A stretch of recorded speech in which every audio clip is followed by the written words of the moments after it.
Convention and the UN Charter are being flouted with impunity.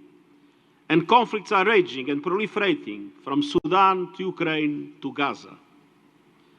Following the abhorrent Hamas attacks on 7 October, the wholesale destruction of Gaza and the number of civilian casualties caused by the Israeli army in such a short period are totally unprecedented during my mandate. And this includes 152 of our own UN staff members, a heartbreaking tragedy for our organization, for their families, and for those they were serving in Gaza. While humanitarian workers are doing their best to deliver relief, they face constant bombardments, daily dangers to themselves and their families, and the enormous constraints posed by damaged roads, communication blackouts, and access denials. Meanwhile, disease and anger are deepening. Clean water, hospitals without power and medicine, and grueling journeys to even smaller slivers of land to escape the fighting. This must stop. The situation in Gaza is an extremely frustrating one. I think you know why.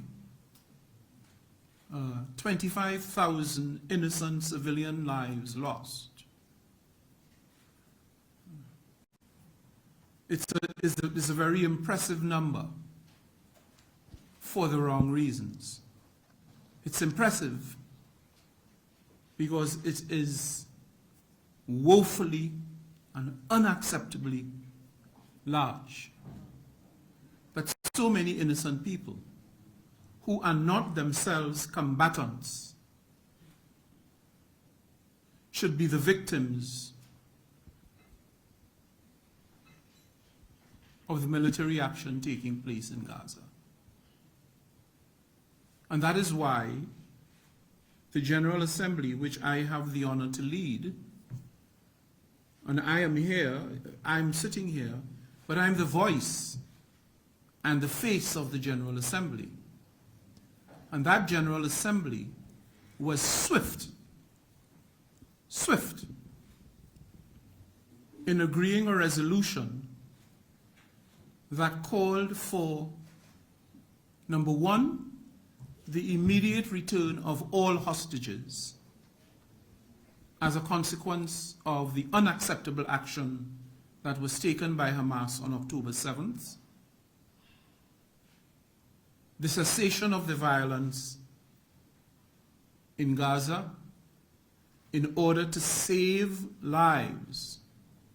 At the time we had made that call, I think the death toll was less than, it was about 7,000 people, the majority of whom were in fact women and children, young children, innocent children.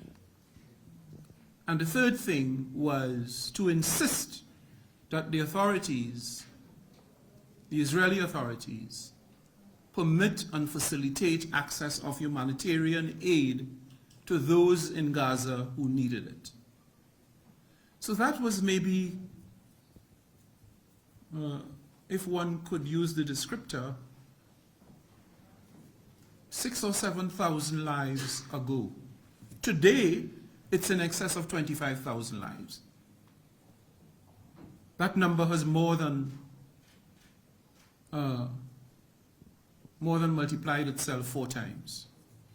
September's Summit of the Future is a unique opportunity to consider reforms to the institutions of global governance and promote ideas to rebuild trust and strengthen multilateral cooperation. The proposal New Agenda for Peace sets out a vision for preventing conflict, sustaining peace and advancing development. It reflects our commitment to all human rights, civil, political, economic, social and cultural. It includes initiatives around disarmament, tackling terrorism and transnational crime, and managing threats posed by lethal autonomous weapons and artificial intelligence.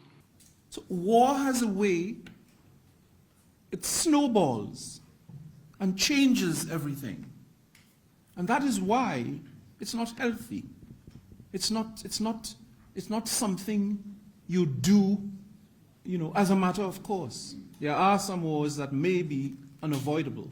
That's why, I don't know if you know, but there are things called legal wars.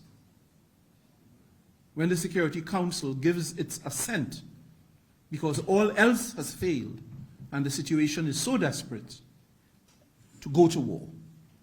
But that only exists in the most extraordinary of circumstances. War is not a policy of change. It cannot be in the normative sense. So let's promote and cultivate peace. Let us encourage dialogue and negotiation. And we must do so in our private lives as well as in our public lives.